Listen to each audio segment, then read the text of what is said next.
Today's guest artist is Steve Rapson. Steve's played here several times before. He's a joy, and his website says it all. Nobody wishes on their deathbed they had spent more time at the office, or in Steve's case, any time at the office. I love that. After a life in corporate America, he is now a recording artist, songwriter, performing musician, teacher, and author. Please welcome Steve Rapson.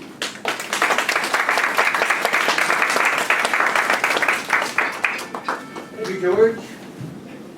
Cell phones. You know what to do. I don't know how to turn mine off. I just got it.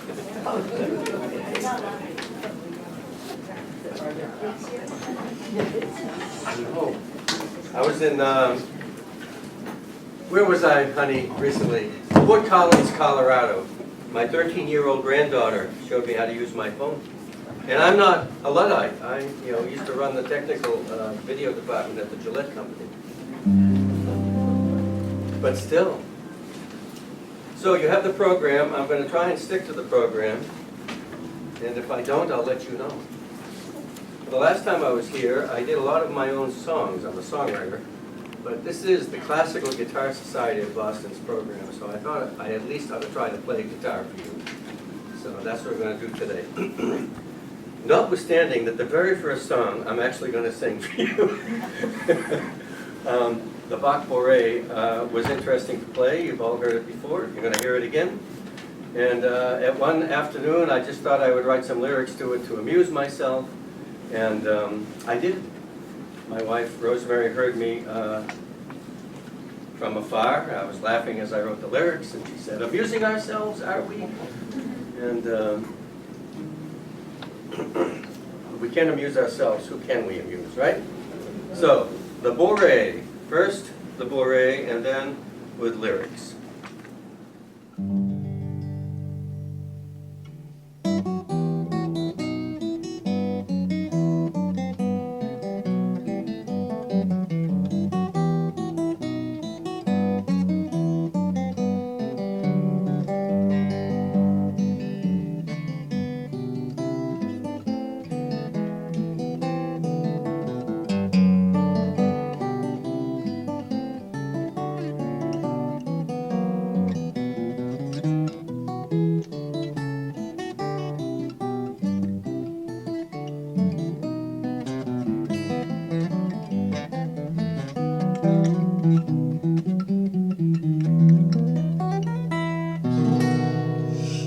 J.S. Bach was the man who composed this Bourrée. It's a dance, but no one knows the steps to it today. Though composed for the lute, it still works on guitar. With these lyrics, it might go far. 17th century melodies sound so sweet, they don't write them like this anymore. Maybe you'll like it too, it's so old, it sounds new, there's no way it could be a bore. Everyone on your feet, there's a new dance on the street. Put your hands on your hips, take a bow. After that, it's okay to make up any steps that you want when you dance to Bach's Bourrée.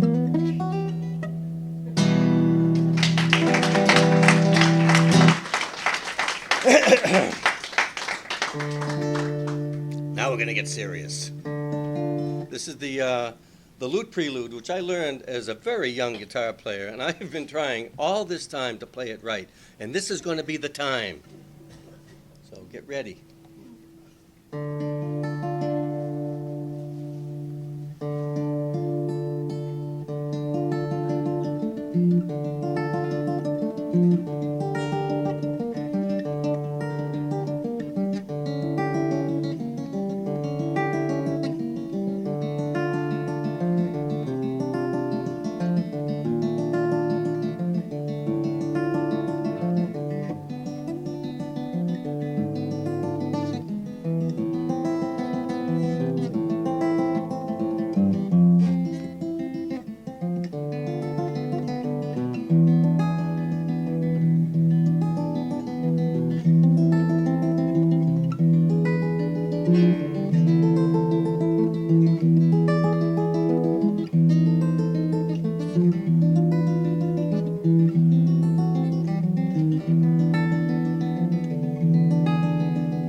All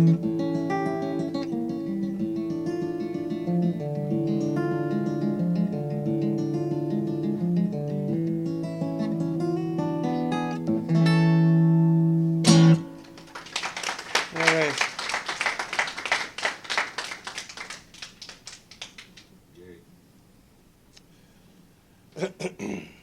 All right, I'm going to play the Jesu, Joy of Man's Desiring.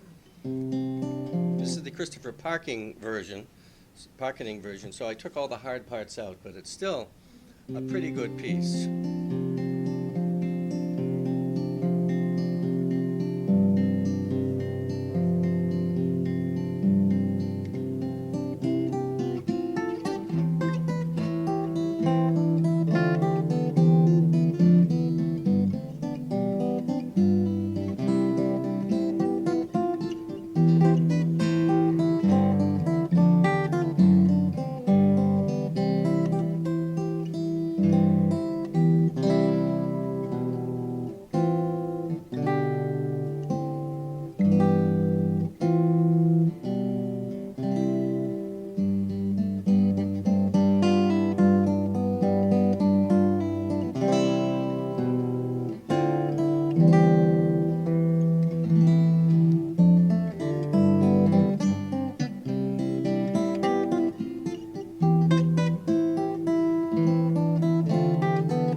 Thank you. I write arrangements to popular tunes, and I really like bossa novas, so here's a couple from Antonio Carlos Jobim. And I usually accompany singers when I do these things, but the songs live without the Brazilian lyrics sometimes, too. So this is Triste, which is Brazilian for sad, right? Is that right? Anyone speak Portuguese? Thank you.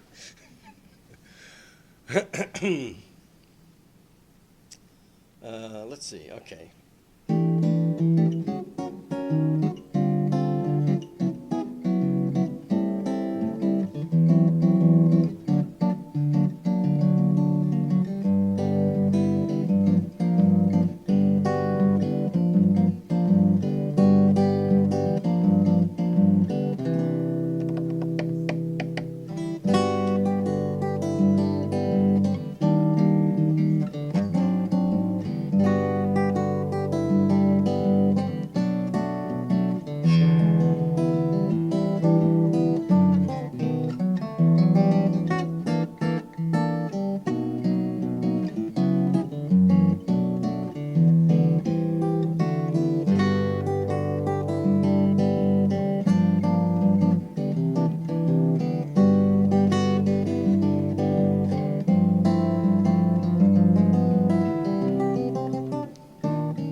Isn't that pretty?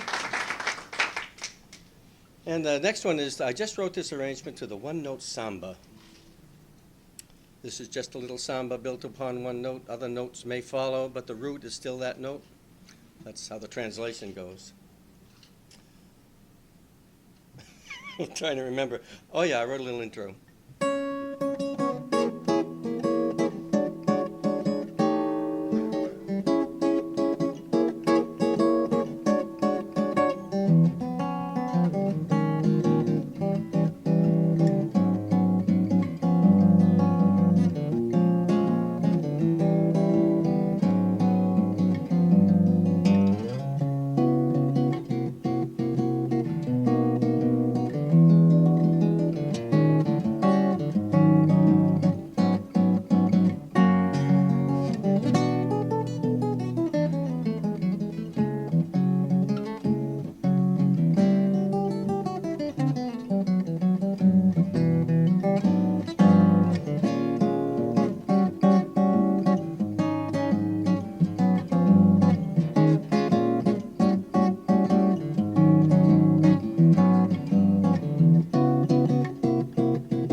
The one-note samba. Thank you. So here's my arrangement to take 5. I also wrote lyrics to this. I had in mind one day that I would write lyrics to jazz songs that don't usually have them. And I have about a half a dozen of them. And it's so hard to play these songs that I got tired. But eventually I may do it. I've written lyrics to Charlie Parker's Anthropology. I wrote lyrics to John Coltrane's Giant Steps.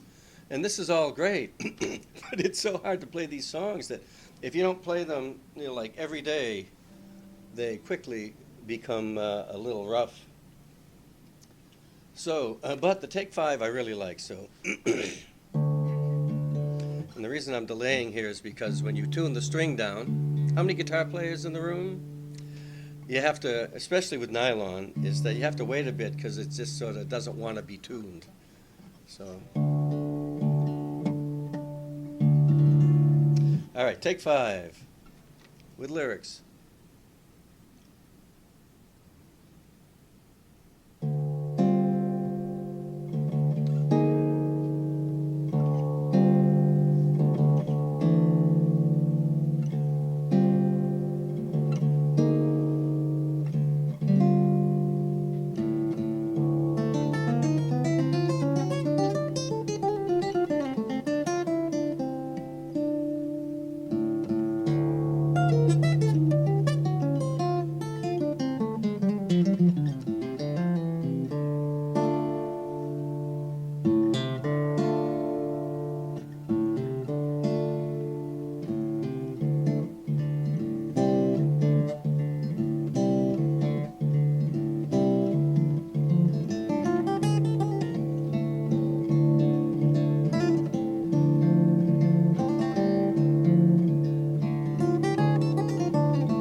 Song so cool it takes the band to school. That's take 5. Yeah, yeah, yeah. Yeah, yeah, yeah. 3 or 4 beat measures is the rule, not take 5. No, no, no. No, no, no. Dave Brubeck and Paul Desmond played keys and saxophone in a way that nobody has to this day. And the melody, it swings so free that we want to all sing along. Captured by the rhythm and song, we don't care if it might feel wrong to tap in 4.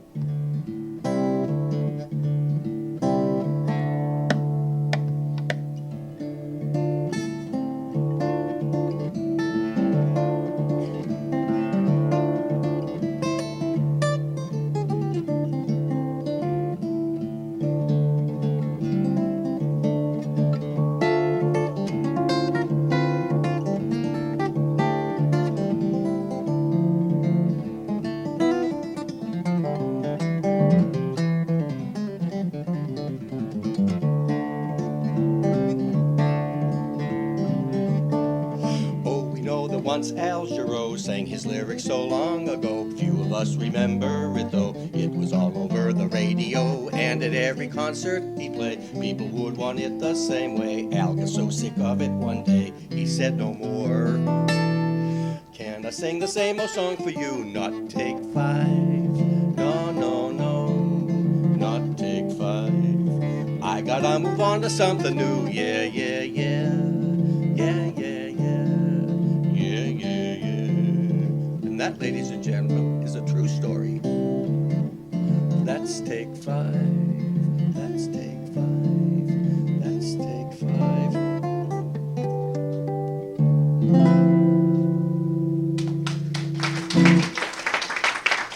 Thank you. That's hard. I tend to sweat, you know. I can't tell you. I was playing at the Club Passim several years ago with a young lady who is now a famous actress, well, mildly famous. And we were on stage. It was summer, and we were doing the best we could. And the sweat is pouring off of me. And she turns to me and says amusingly, "Oh, you're a sweater." And I said, amusingly in return, "Yes, well, you're lingerie." Yeah, I thought that was great. She scowled at me. Oh, my God. She did not think that was funny. But she's right. I'm a sweater, and that's all there is to it. All right, what are we going to play now?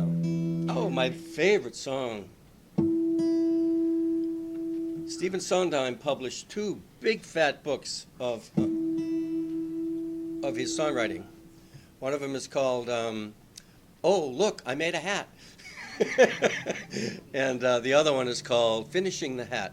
And they're big fat books that talk in great depth, if you're interested in these things, about songwriting and how they support a story, and especially for theater. And "Send in the Clowns," of course, is his most famous song. And I'm going to play it for you now.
Wasn't that a pretty song? He said he wrote it like, this is what it is if you write for theater, is the producers were working on the play and they said, oh, we need a song right here because the emotion of this relationship has not been fully formed. And so he went home that night and wrote it. And that's what you do when you're one of those guys.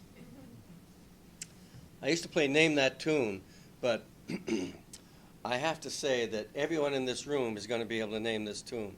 But anyone under 40, they go, oh, I don't know what that one is. But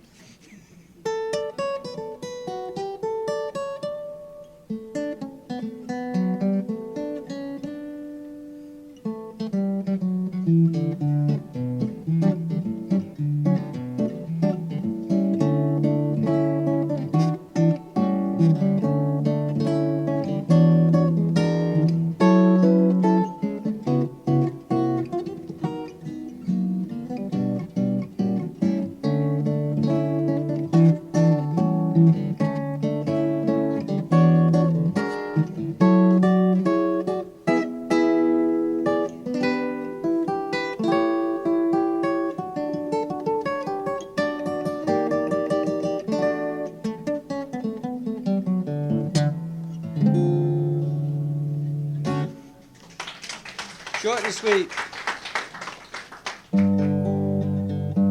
Everyone remembers that tune, right? Yeah?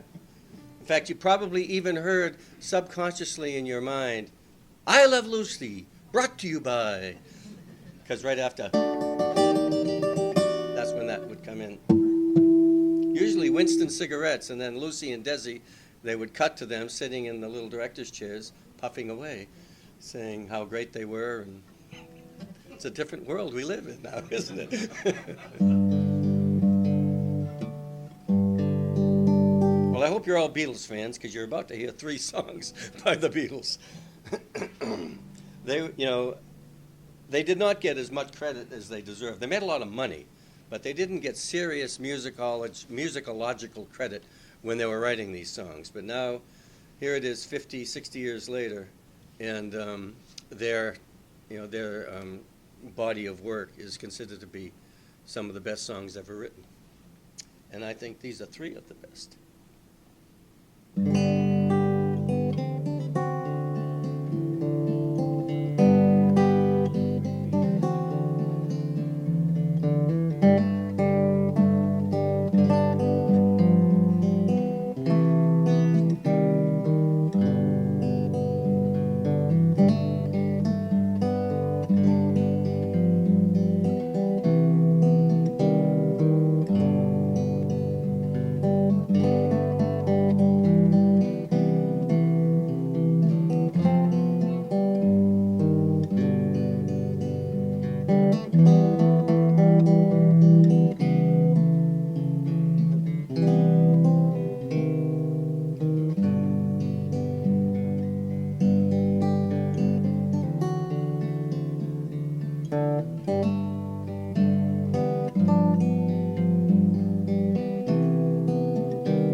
It's amazing when you, I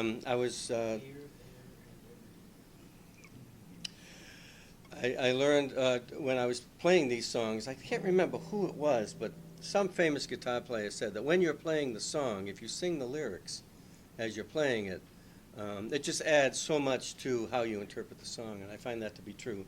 So I have to know the lyrics to these songs, even if I'm not singing them. So I know all the lyrics to these songs.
Pretty songs, huh? Now, I know it says intermission, but I'm really warmed up, and I'm going to play a few more here. You know, basically, when the car's going downhill, don't put the brake on. You know? So I'm going to play a bossa nova right now. This is the song that started the bossa nova craze in the United States, written by Luis Bonfa. It's called Mania de Carnaval, Man of Carnaval. And it, I guess, has a horrible translation to English. It's called A Day in the Life of the Fool is the translation. And a friend of mine who I did a CD with speaks Portuguese and sings Portuguese. And she says it's a dreadful translation, so don't think those lyrics in your head.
Notice I skipped over my own compositions. Is that like Freudian or what? I'm going to play them. Thank you, though. I wonder if that was Freudian. I love my compositions, and I hope you do too.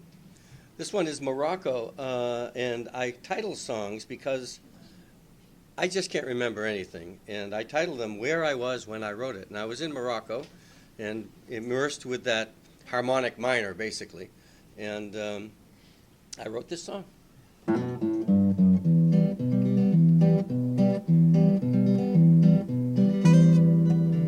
Like it so far? Hang on a second.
some of you may have recognized that little phrase right there. It's a Peruvian folk song stolen by Paul Simon for his little song, Con El Condor Pasa. So I figured if he borrowed it, so could I.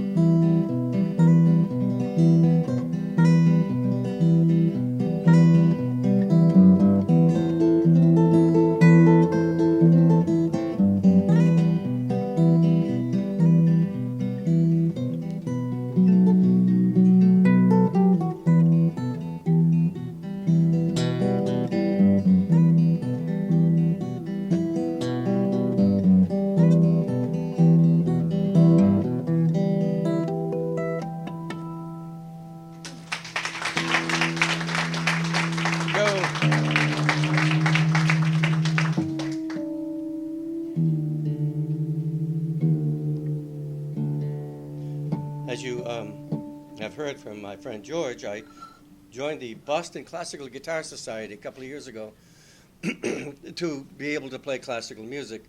I used to do it when I was younger, and the way to do it is to immerse yourself with others who do what you want to do. The thing I noticed about classical guitar players and other classical musicians is that they're edgy as hell. I mean, they're like, you know, and I used to be that way. And if, for example, if a classical guitar player is in a group playing whatever piece, you know, if it's an informal group of other musicians listening to them, if they make a mistake, they're going to stand up, throw their guitar on the ground, and point at it and say, "I made a mistake! I hate myself for making that mistake." And I'm exaggerating, but that's what they do.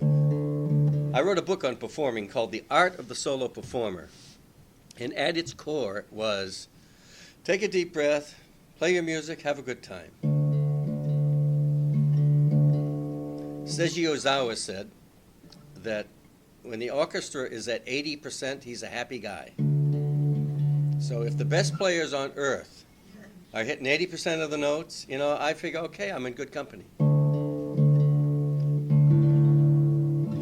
This is my song, Cape Cod. Where was I when I wrote this song? Thank you very much. You're all paying attention. You get an A.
play one more. I will take a little break. And if you want to buy a CD, I will sell you one. Otherwise, I saved a lot of my good pieces for the second set in a shameless inducement to keep you here. This is a Chet Atkins arrangement of a couple of songs, and you play them like this. So I'll see how that works.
Yankee Doodle Dixie by Chet Atkins.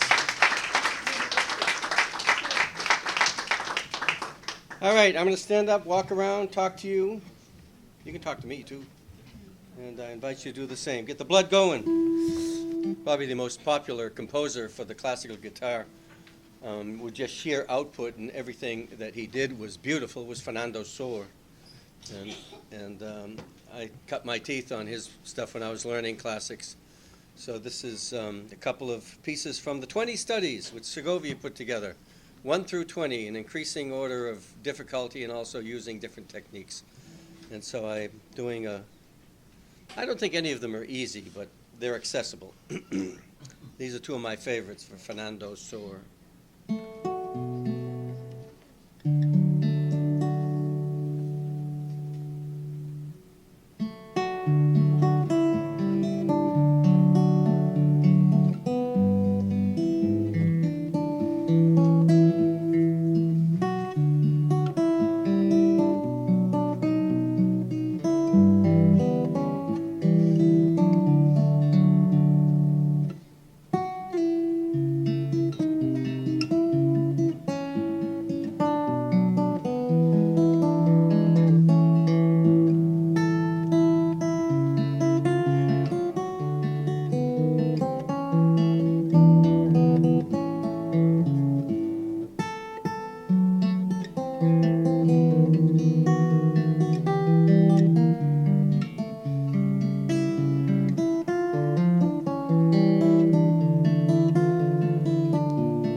Isn't that pretty?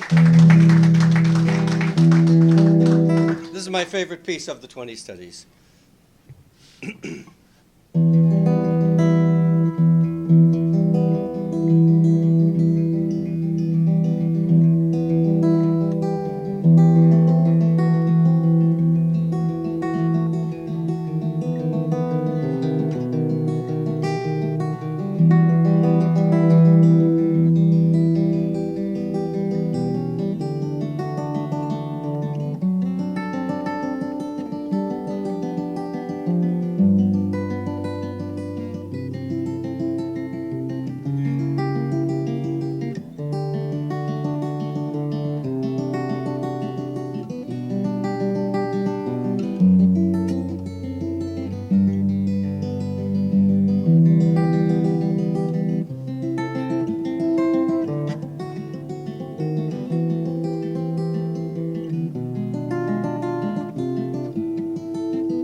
that a pretty piece?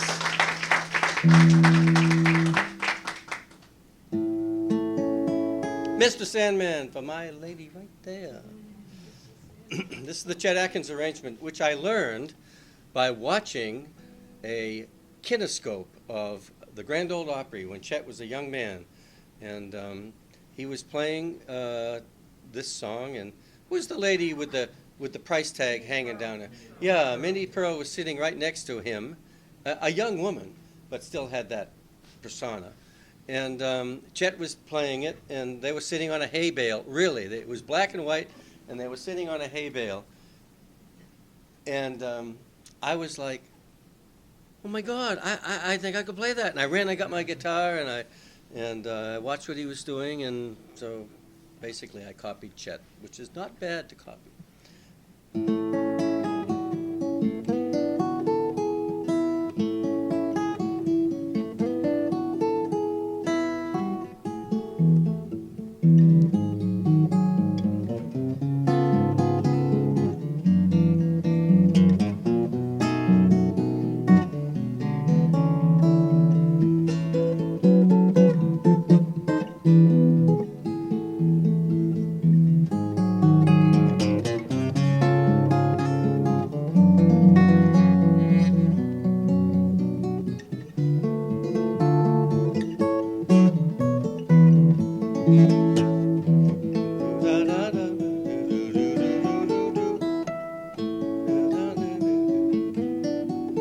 I wrote a little solo right here.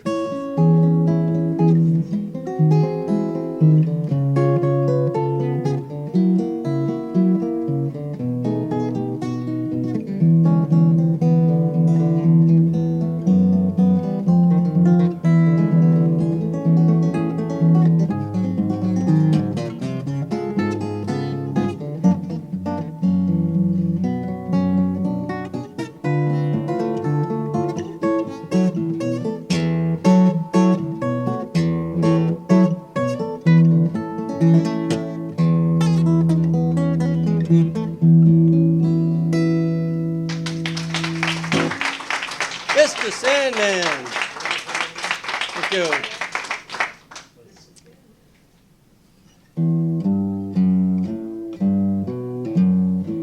I posted on the internet, on YouTube, a walkthrough of how to play this. 20 minutes of do this, and then put your finger here, and then put your finger here. I don't know how tedious it is to learn it, but man, was it tedious to do the walkthrough. But lots of people look at it.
It's a marvelous night for a moon dance.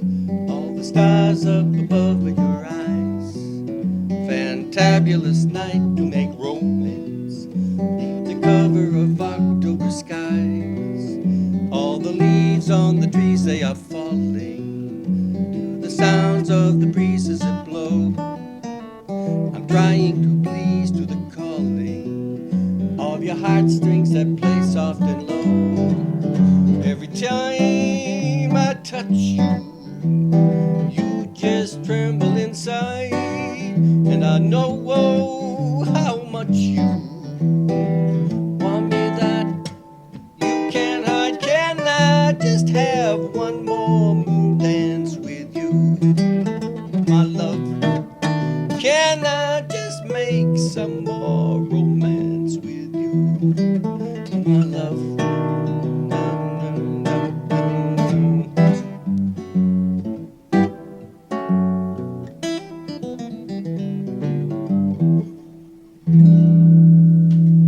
Moon dance.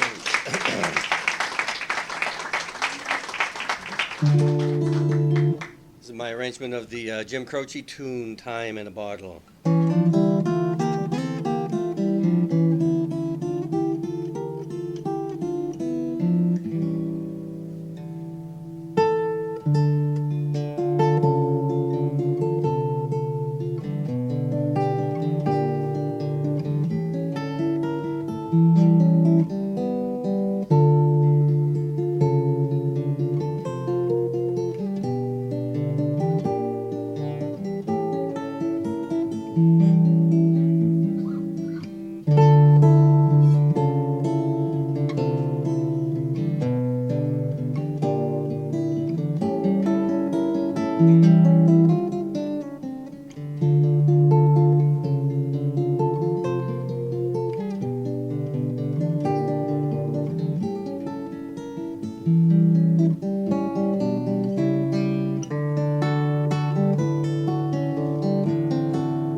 Thank you. All right, it's time to get serious now. I'll show you how serious I am. I'm going to tune my guitar.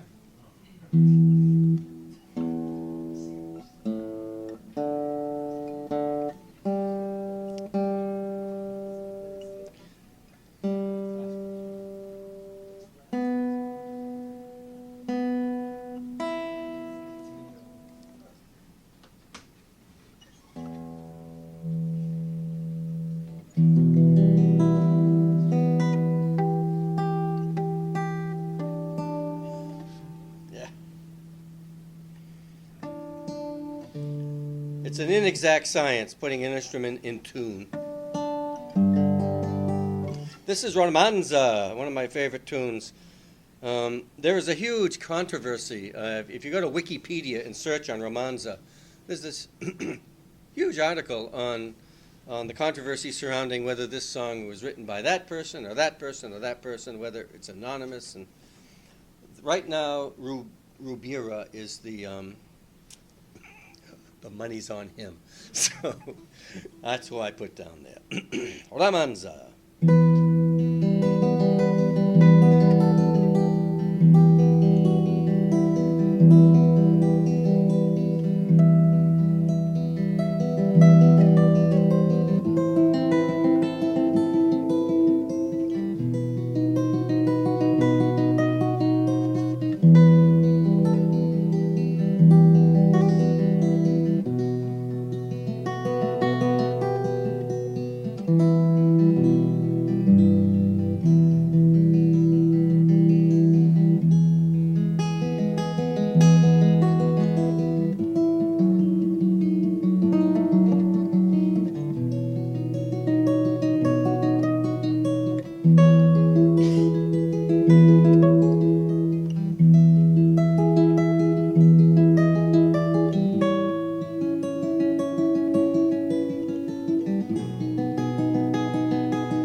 my favorite Ravel piece. I'm a sucker for French romantic composers. Debussy, Fauré, Ravel. They all do it for me. And this is one of my favorite pieces by Ravel.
This is the Villalobos Prelude Number 1, very dramatic piece.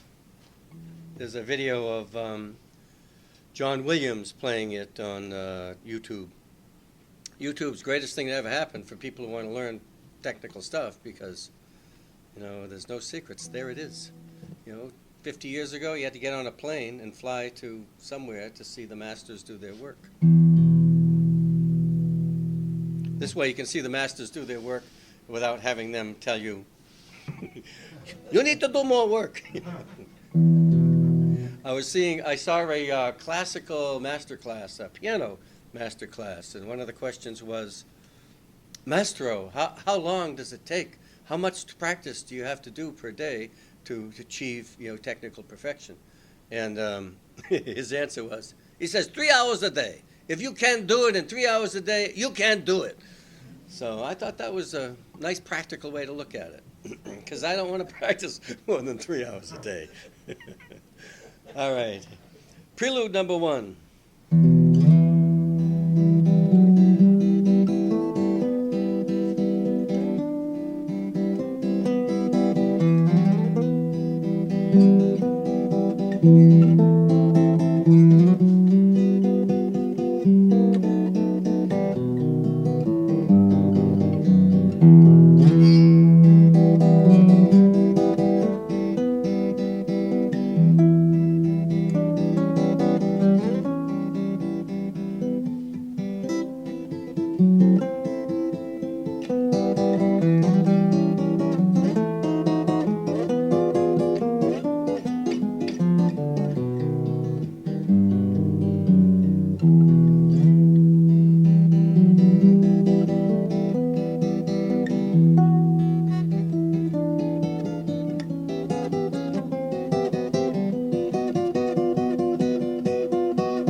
Very dramatic piece, you know. You like that. You like that. This is my arrangement of the Bach Gounod Ave Maria, which my wife loves, my wife's favorite piece of mine. There you are, Mrs. Rapson, over there. Don't you love this piece, right? I have to tell you this little anecdote about my recording of this piece, which appears on two of my CDs. One on Christmas guitar. I wrote the arrangement for the Ave Maria with the Gounod melody, and the arrangement was so difficult, I couldn't play it. And Christmas was coming up, and so it was July. I had to get it down, so I recorded it on Christmas guitar as a duet. And the duet really sounded nice, and Mrs. Rapson was working, and I was playing guitar at that time in my life. I was a kept man, by the way, for those of you who, you know, of course you're all past that, but I recommend it highly, being a kept man. And so Mrs. Rapson came up the stairs just as I was putting the finishing touches on the mix, and I said, "Honey, listen to this, listen to this." And I played it for her, and she says, "Oh, that's beautiful. When did you write that?" And I was like, okay, Mrs. Rapson thinks that I'm capable of writing that. So this is, you know, my mother's been dead 10 years, but she was my biggest fan, and so Rosemary's taken her place. You know. And so cut to 10 years later, my favorite guitar solos, I was embarrassed that I had this arrangement which I'd written, which I could not play. So I spent, 3 hours a day for many, many days in my practice room, forcing myself to learn this arrangement. And so I guess I want you all to know how hard it is. But it's really pretty, and I hope you enjoy it.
Thank you.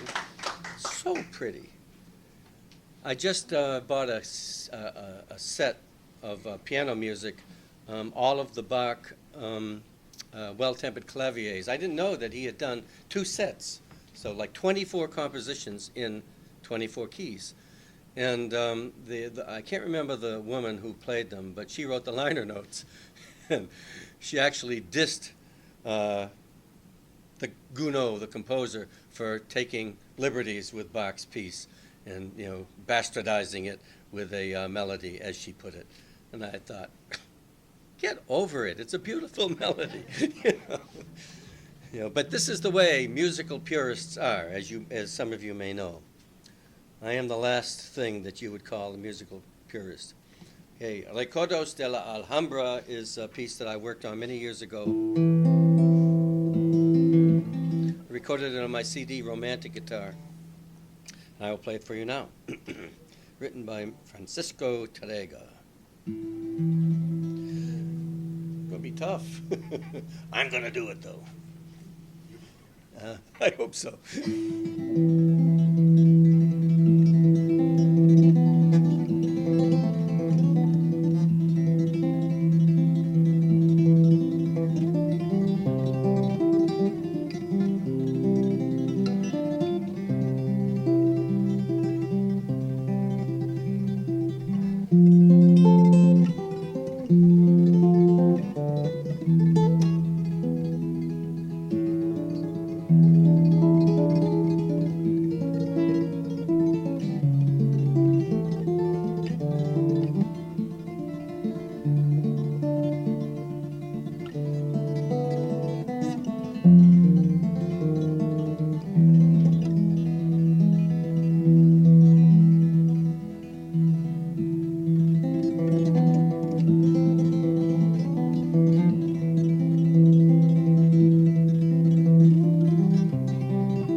Thank you for listening.